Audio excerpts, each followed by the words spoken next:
Ouais, poisson. Il y est. Salut à tous et bienvenue dans cette nouvelle série de vidéos intitulée Tout mon matos. Vous avez été nombreux à me demander de parler de matériel, de vous présenter le matériel que j'utilise. C'est pour ça que je vais vous faire différentes vidéos. On va faire une vidéo par technique, une vidéo par thématique. Et donc dans chacune de ces vidéos que je vais essayer de faire le plus court possible et la plus claire possible, eh bien je vais vous présenter, comme vous le vouliez, eh bien, le matériel que j'utilise pour la technique en question. Et je vous présenterai aussi eh bien, les caractéristiques générales du matériel à utiliser pour cette technique-là. Donc sachez que la pêche, c'est une passion, mais ce n'est pas une science exacte. Donc tout ce que je vais vous dire à travers ces vidéos, eh bien, ce sont des choses qui marchent pour moi depuis des années, qui sont adaptées à ma pêche, qui sont adaptées à mes spots de pêche. Mais comme je le disais, la pêche n'est pas une science exacte. Donc s'il y a des personnes qui ne sont pas d'accord avec ce que je vais dire, n'hésitez pas à le dire en commentaire. Ça sera l'occasion pour nous d'échanger. Mais l'important à la pêche, c'est de faire ce qui nous plaît, d'aller au bord de l'eau, de se faire sa propre opinion et donc d'adapter en conséquence son matériel. Mais je vais essayer de vous donner à travers ces vidéos quelques pistes pour débuter, quelques idées en vous présentant notamment le matos que j'utilise. Alors la première vidéo de la série Tout mon matos, eh bien ça va être sur le Trutarea parce que même si ça ne plaît pas à tout le monde, vous êtes aussi très nombreux à me le demander. J'ai commencé par cette vidéo-là, c'est pour faire suite à la vidéo de la semaine dernière où on a parlé aussi de Trutarea et parce qu'à cette période de l'année, eh bien c'est la période la plus propice pour tester la pêche au leurre de la truite en réservoir. Donc beaucoup de personnes m'ont demandé de faire cette vidéo-là, de commencer par ça parce que ben voilà. Comme pour toutes les techniques de pêche, eh bien, il existe une multitude de matériel, des aspects techniques totalement différents. Il y a une variété de leurres, une variété de cannes, de moulinets. On entend un petit peu tout sur Internet et je comprends que vous soyez perdu. Donc, à travers cette vidéo, je vais vous présenter un petit peu ma vision du Trutarea, sachant qu'elle est assez neuve. Ça fait 1 an que c'est arrivé vraiment en France. J'ai fait quelques dates de compétition, j'ai fait quelques journées, quelques week-ends en réservoir. Donc, je vais vous présenter un petit peu ce que j'ai moi et comment j'aborde aussi les compètes, comment j'aborde les plans d'eau quand je pêche en area. C'est parti, on va commencer ces vidéos tout mon matos avec le Trutarea comme je vous disais. Petite nuance avant de débuter, sachez que l'area, vous le savez sûrement, il en existe deux types, l'area XUL et l'area Big Fish. L'area XUL dans des endroits un petit peu petits, justement, pas très naturels, où le but c'est d'attraper un maximum de poissons, d'en attraper plus que la personne avec qui on est en duel. Et l'area Big Fish, où on va pêcher des réservoirs un petit peu plus grands, un petit peu des cadres un petit peu plus naturels on va dire, et on va pêcher des gros poissons, on va en attraper moins mais plus gros. Donc c'est deux variantes, moi je préfère le Big Fish bien entendu, j'ai voulu tester beaucoup l'XUL, donc j'ai quand même pas mal de trucs à vous dire là-dessus, mais on parlera aussi du Big Fish. Donc sachez-le au cours de la vidéo, un coup je vous dirai XUL, un coup je vous dirai Big Fish, vous comprendrez un petit peu, parce qu'il y a des petites particularités entre les deux, notamment en termes de leurre autorisée. Mais je vous en dis pas plus, on parlera de ça dans la vidéo tout de suite. On commence tout de suite avec les cannes, mais sachez que l'area, qu'il soit XUL ou Big Fish, c'est une technique ultra légère. Donc dans tous les cas, il va falloir des cannes légères, maniables. Dans le cas de l'XUL, où on n'a pas besoin de jeter vraiment très loin, eh bien des cannes relativement courtes, 1m80, 1m90, 2 mètres maxi. Dans l'area Big Fish, là on va être dans des réservoirs plus grands comme je vous disais, donc vous pouvez avoir une longueur de canne plus importante puisqu'on va pêcher du bord, donc ça peut aller jusqu'à 2,20 m. Mais dans tous les cas, il faut que ce soit des cannes légères qui vont avoir des puissances comprises entre 0,1, 0,2 jusqu'à 6 grammes. Vraiment, quand on est en area Big Fish où on va pêcher avec des cuillères ondulantes peut-être un peu plus grosses, vous pouvez monter jusqu'à 7, 8 grammes, voire 10 grammes, mais c'est vraiment le grand maximum. On est vraiment sur des pêches très light et donc des cannes légères, maniables, comme je vous disais, plus ou moins longues en fonction de l'XUL ou Big Fish. Concernant l'action des cannes, ça va être plutôt des cannes d'action moderate fast, tout simplement parce que, surtout en XUL, l'objectif c'est de ne pas décrocher le poisson. Donc il va falloir que la canne, elle plie bien pour pouvoir amortir les coups de tête du poisson. Et c'est le cas aussi dans le Big Fish, puisqu'on va être avec des gros poissons qui vont mettre des gros rushs. Il va falloir que la canne, elle encaisse un petit peu ça. Donc c'est pour ça qu'on a des cannes un petit peu moderate fast. Alors, quand les mecs pêchent en XUL ou même en Big Fish, quand ils pêchent en area, eh bien, ils aiment avoir plusieurs cannes. Alors au départ, dans les premières manches, quand les poissons, ils n'ont pas vu trop passer de l'heure, eh bien, on va plutôt avoir des cannes moderate pour vraiment éviter de décrocher le maximum de poissons qu'on va faire, donc ça va amortir les coups de tête. Par contre, quand on va avancer dans les phases finales, eh bien là, on va être sur des poissons beaucoup plus tatillons. On va en faire de moins en moins. Donc là, le plus important, ça va être de bien sentir la touche. Donc là, on va être sur des cannes un petit peu plus fast. Donc pour pouvoir vraiment bien animer le leurre et bien le sentir. Donc comme vous l'aurez compris, au début, les poissons ne sont pas trop habitués. Des cannes moderate pour les poissons qu'on va faire qui ne se décrochent pas. Et ensuite, privilégier une action fast pour vraiment bien sentir les touches. Alors pour les moulinets, c'est pareil, même raisonnement, il faut qu'ils soient très légers, très petits. Ça sert à rien d'avoir des gros moulinets. On va privilégier plutôt des tailles 1000 à 2000. Mais le plus important là-dessus, surtout en big fish, c'est d'avoir des moulinets avec des vrais freins progressifs. Parce qu'un gros rush d'une grosse truite, il faut que le frein soit déjà bien réglé et qu'il délivre du fil comme il faut. Vous allez le voir aussi, on va en parler après, dans l'area XUL, on desserre à mort le frein pour que le poisson ne puisse pas prendre appui sur la ligne. Dès qu'il va mettre un coup de tête, ça va tirer du fil.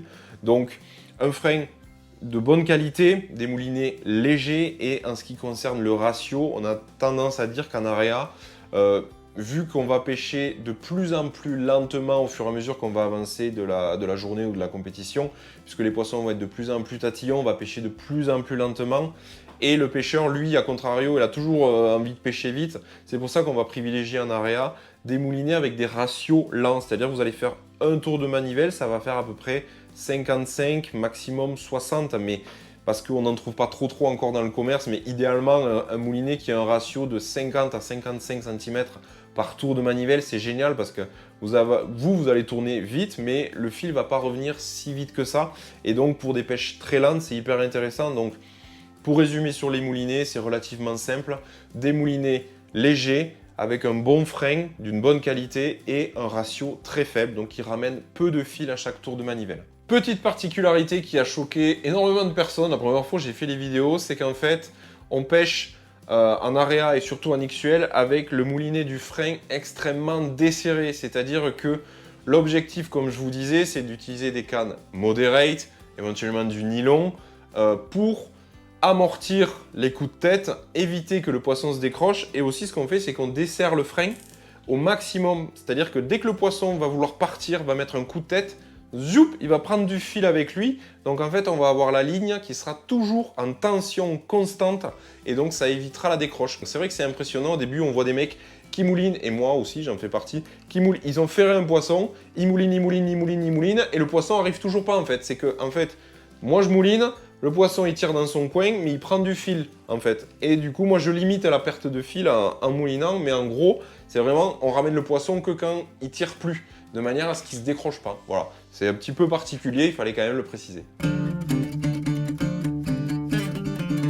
Concernant le fil à utiliser aussi, eh bien là, il y a deux écoles, on retrouve toujours pareil, dans le même raisonnement, des gens qui vont pêcher en nylon, donc un fil qui va être élastique pour amortir les coups de tête. Et il y a d'autres personnes qui vont dire non, moi je pêche qu'en tresse. Il y a d'autres personnes aussi qui pêchent en nano-filament. Alors je ne connais pas trop, je n'en parlerai pas, mais vraiment pour moi c'est tresse ou nylon. Alors pareil, au début, quand c'est l'euphorie, tout ça, qu'on fait beaucoup de poissons et qu'il ne faut pas qu'ils se décrochent, c'est intéressant d'avoir du nylon qui va amortir les coups de tête et éviter les décrochés. Et quand on avance dans la compétition ou dans la journée, où l'objectif là ça va être vraiment de détecter les rares touches, et bien là la tresse c'est quand même beaucoup plus sensible. Donc vous pouvez mettre une tresse aussi avec un bas de ligne en fluorocarbone ou en nylon pour avoir un petit peu d'élasticité aussi.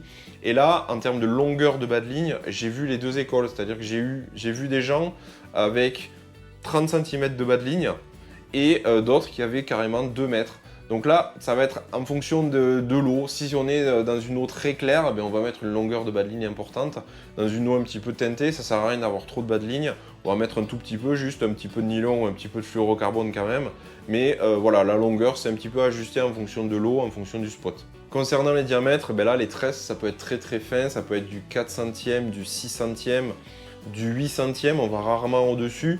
Sauf en big fish où là effectivement on va être sur des poissons un petit peu plus gros, vous allez pouvoir monter en 10-12 centièmes quand même. Et après en termes de nylon, voilà, le nylon on va faire plutôt du 18 centièmes pour les plus gros, 16 centièmes, 14 centièmes, allez voire 12 centièmes en area XUL où il faut que ça soit très fin.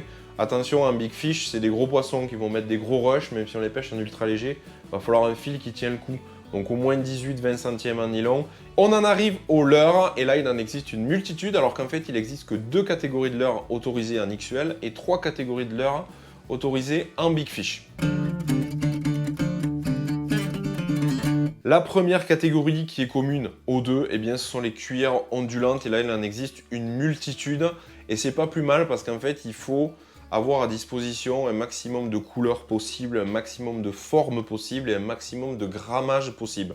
Tout simplement pour pouvoir trouver la bonne combinaison au bon moment qui va plaire au poisson et qui va vous permettre aussi, eh bien, de prospecter différentes couches d'eau. Parce que le plus difficile au départ, c'est de localiser les poissons.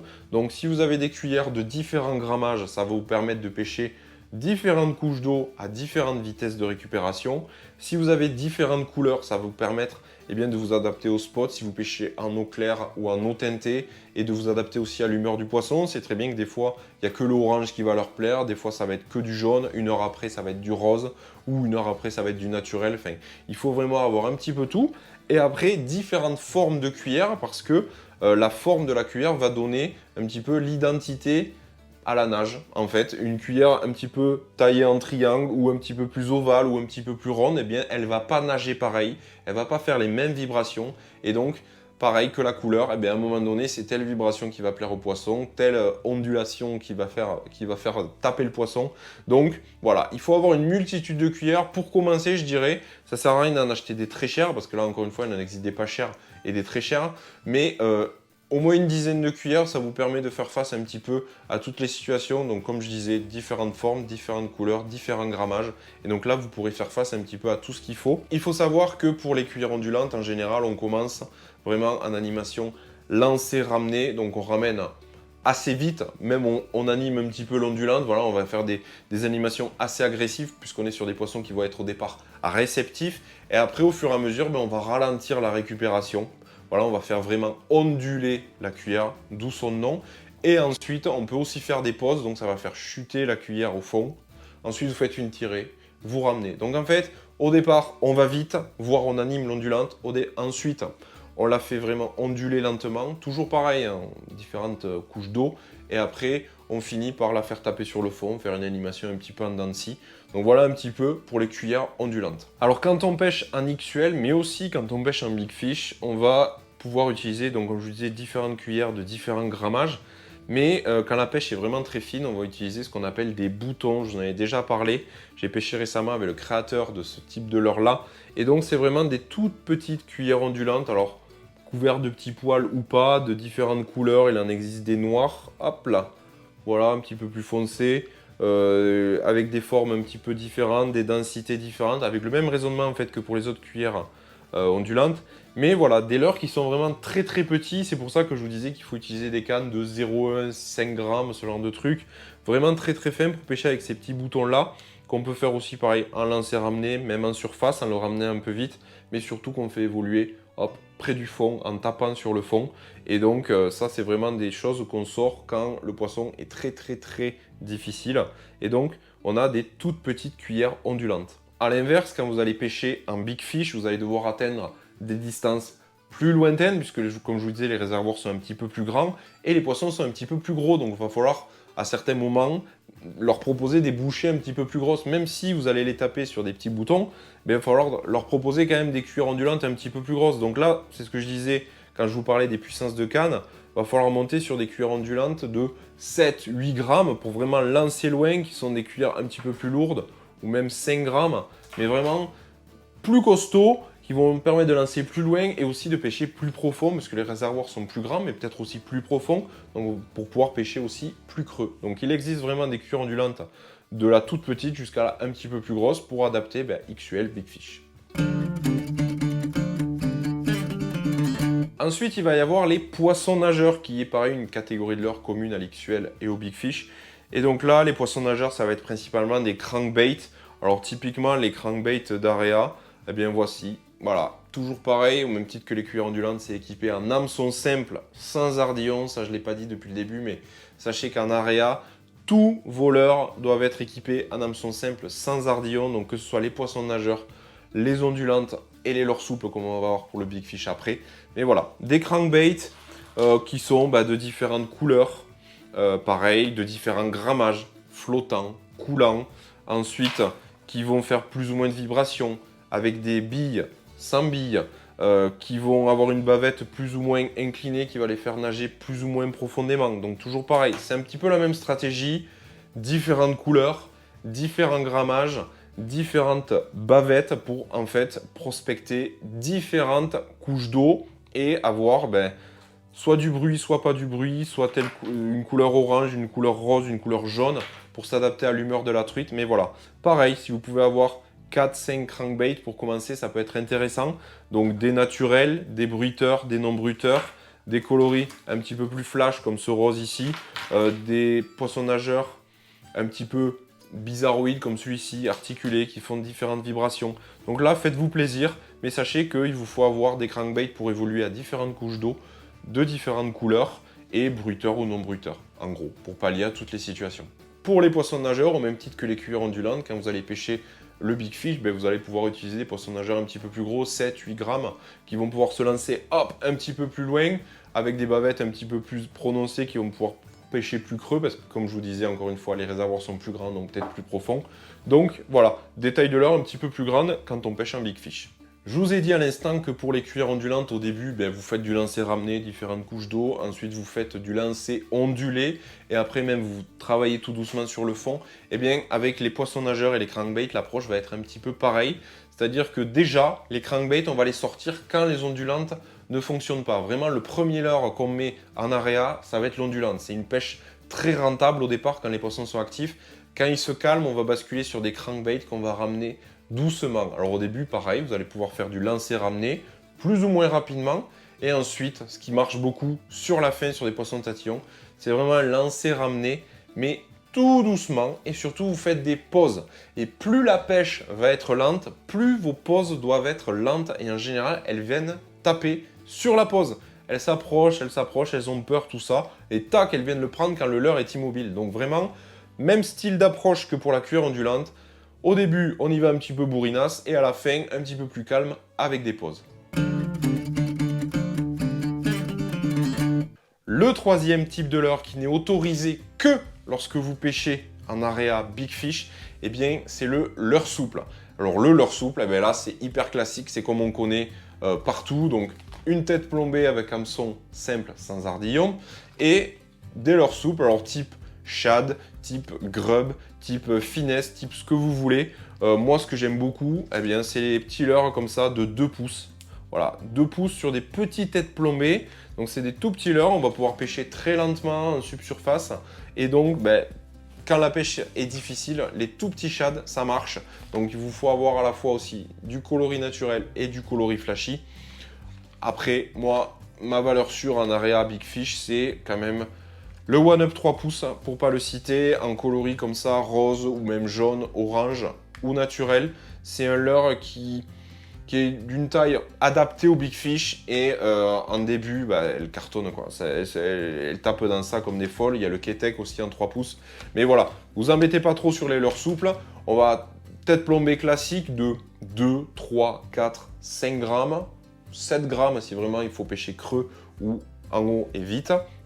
Et bien des leurres souples après de 2-3 pouces. Ce qui marche aussi très bien quand les leurres classiques type shad font trop de vibrations, déplacent trop d'eau et que les poissons sont trop méfiants, on va pêcher avec des imitations d'insectes, de larves vraiment encore plus petites en taille et avec des toutes petites têtes plombées, on va gratter ou alors même juste avec un hameçon non plombé en surface à la tombée. Enfin, il y a plein de choses à faire avec ces imitations-là qui permettent une approche beaucoup plus fine, beaucoup plus technique qu'un vulgaire shad qui cartonne au début, comme une ondulante ramenée vite.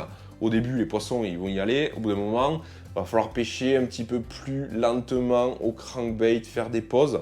Et pareil au leurre souple, au début, on va y aller avec des shads qui font du bruit. Et après, on va faire des petites imitations d'insectes.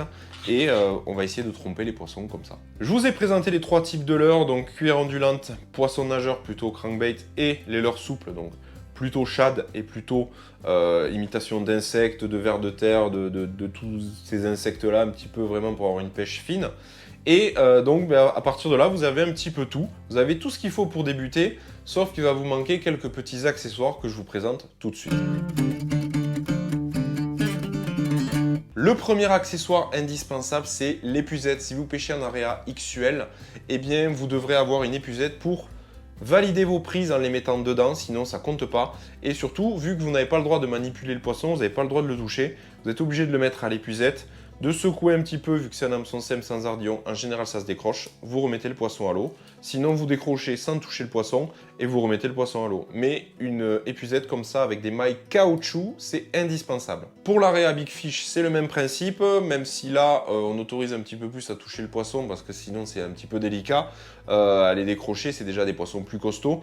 L'épuisette, elle est indispensable aussi. Pourquoi? Parce que vous pêchez avec du matériel très léger, des très gros poissons, et en général, quand ils arrivent dans vos pieds et qu'ils se débattent, c'est là où ils cassent. Donc c'est toujours intéressant d'assurer la prise pour pas qu'elle reparte avec le leurre dans la bouche. Vous assurez la prise dans l'épuisette, vous la décrochez, vous la remettez à l'eau. Donc là, pareil, maille caoutchouc. Alors bien sûr, là, c'est une épuisette taillée XUL. Bien sûr, les épuisettes Big Fish, elles sont bien sûr plus grandes, avec un filet plus profond, mais toujours en caoutchouc pour pas abîmer le poisson et pour assurer sa prise. Comme je vous disais, vu qu'on pêche en hameçon simple sans ardillon, et bien en général, dès qu'on détend la ligne dans l'épuisette, le poisson se décroche, mais ça marche pas toujours. Donc soit on le fait à la main, mais les plus grands compétiteurs, dont je ne fais pas partie, ils utilisent ce qu'on appelle un releaser. Vous l'avez vu dans la vidéo de la semaine dernière, j'ai testé un petit peu, il y a des gens qui l'utilisent très bien en fait. Vous voyez ce petit crochet, il faut imaginer que mon doigt c'est la ligne, et donc en fait vous chopez la ligne avec le releaser et vous descendez jusqu'au leurre et ensuite, tac, vous enlevez le leurre de la bouche du poisson sans toucher le poisson. C'est beaucoup plus rapide et c'est vrai que les plus gros compétiteurs utilisent ça. Hop, ils valident la prise, ils la remettent dans l'eau et hop, ils décrochent le poisson avec le releaser. Et ils font ça à une vitesse hallucinante pour vite relancer, vite faire un poisson. Autant l'épuisette c'est indispensable, autant le releaser c'est pas obligatoire, c'est vraiment si vous savez faire. Moi perso, je vais plus vite à l'enlever à la main, mais quand j'aurai compris un petit peu comment ça marche, je pense que le releaser, ça permet de gagner beaucoup plus de temps. Pour terminer, le dernier accessoire qui n'est pas obligatoire, qui est fortement recommandé, c'est une boîte, voilà, qui vous permettra de transporter votre épuisette, vos différentes cannes, si vous en avez plusieurs, une moderate, une fast, une avec un moulinet garni de tresse, une avec un moulinet garni de nylon. Si vous avez, comme moi, pris la collectionnite aiguë, et bien que vous avez pas mal de leurres, même si vous en mettez que 3 dans l'eau, vous aurez pas mal de leurres à transporter. Le releaser, et bien la boîte, c'est très pratique, surtout en compétition XUL, où en fait, on a différents postes et quand la manche est terminée, il faut changer de poste. Donc, il faut vite transporter son matériel et donc, c'est assez pratique. Et pareil, en Big Fish, vous êtes sur des postes ou même si vous y allez pour le plaisir, les poissons, ils bougent sur le plan d'eau. Ils sont à plein d'endroits, différentes couches d'eau, mais aussi ils se déplacent à plusieurs endroits. Donc, vous allez devoir les suivre, vous allez devoir les traquer. C'est ça qui est intéressant aussi. Et donc, d'avoir une petite boîte assez pratique pour se déplacer, c'est quand même pas plus mal. Alors les boîtes, il en existe pareil des 100 et des 1000, faites-vous plaisir en fonction de votre budget, en fonction de ce que vous voulez en termes d'esthétique. Perso, la mienne est très moche, mais elle est très pratique, mais du coup elle est pas chère. Bon, voilà, il y a un compartiment sur le dessus, bien pratique. Et après, ici même, je peux rajouter pas mal de choses. Donc je peux mettre plein de boîtes, plein de choses. Donc voilà, elle est relativement basique. Je sais qu'il en existe ou quand vous les ouvrez, vous avez de la mousse ici, vous pouvez accrocher toutes vos cuillères pour pouvoir y accéder plus facilement en compète, pour pouvoir changer de cuillère, changer de cran. Vous avez tout à disposition comme un rayon de vendeur là en fait. Et donc vous pouvez changer plus facilement. Moi, elle est relativement simple. Ce qui est important, c'est juste voilà, les porte-cannes et porte-épuisettes. Et ensuite, comme ça, vous trimballez tout et vous pouvez aller changer de spot plus facilement. C'est la fin de cette première vidéo, tout mon matos. Le premier épisode, eh bien, c'était sur le matos Trutarea.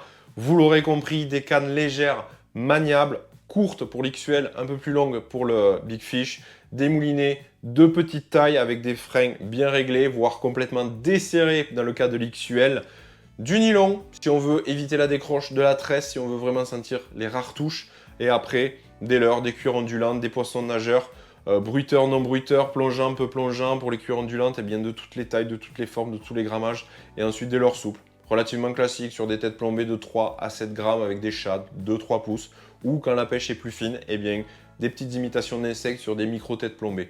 Voilà, vous l'aurez compris, il y a beaucoup de choses à faire, il y a beaucoup de matos en area. J'ai oublié aussi de vous repréciser l'épuisette obligatoire, la boîte pour transporter tout son matos, le releaser si vous savez vous en servir.